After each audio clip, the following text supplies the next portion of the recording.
lady minister, the Benedictine Orthodox Yep. monastery out in Colorado. Is there anything you'd like to say about that monastery or the role of monasteries in the Western Rite as well? Ironically, I think our metropolitan is very interested in seeing the Antiochian archdiocese develop more monasteries in this country. I think we're going to be seeing the beginnings of more monasteries planted. I think the only monastery the Antiochian archdiocese has right now, and I could be mistaken, maybe there's one other, but is actually a Western Rite Benedictine monastery. So that's an extraordinary thing.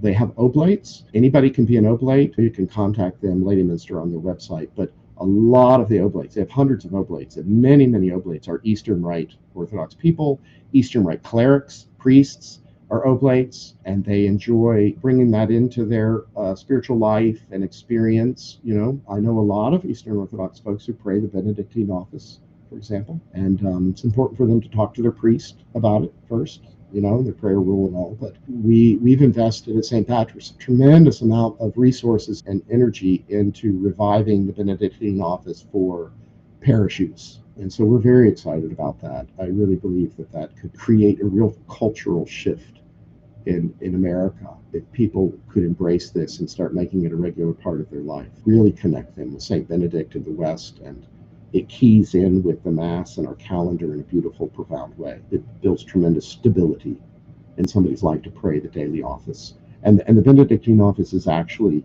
doable, right? So it's reasonable. I mean, you don't have to pray all 8 hours, but as a layperson, you can pray 2 hours or 3 hours or whatever. And it really creates an incredible amount of stability in one's life. And one of the vows of the Benedictines, which is unusual for the monastic tradition, an additional vow that is unique to the Benedictines, a vow of stability. So when they went and moved into a Benedictine monastery house, they were vowing to stay there permanently for life, unless, of course, the bishop or somebody, the abbot, decided they needed to move.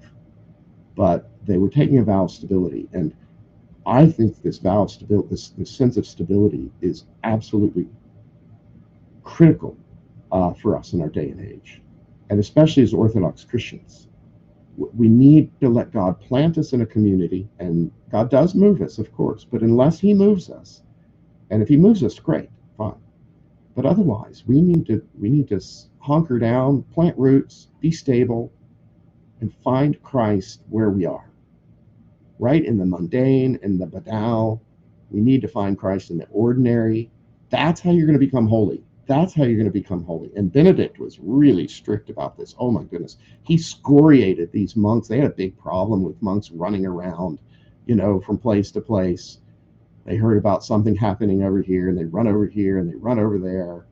Oh, he had some pretty tough things to say about this. I think the Benedictine spirituality, and St. Benedict's the father of Western monasticism, is really powerful and really in great need in our society and culture today. To my knowledge, the Benedictine office, the oldest, most ancient Orthodox divine office in extant use. People are so full of fear and emotional sickness. I think because they don't have stability in their lives, they don't have security. People quit too easily. A little conflict, a little boredom, and they're off to greener pastures, only to find that their problems have usually followed them there.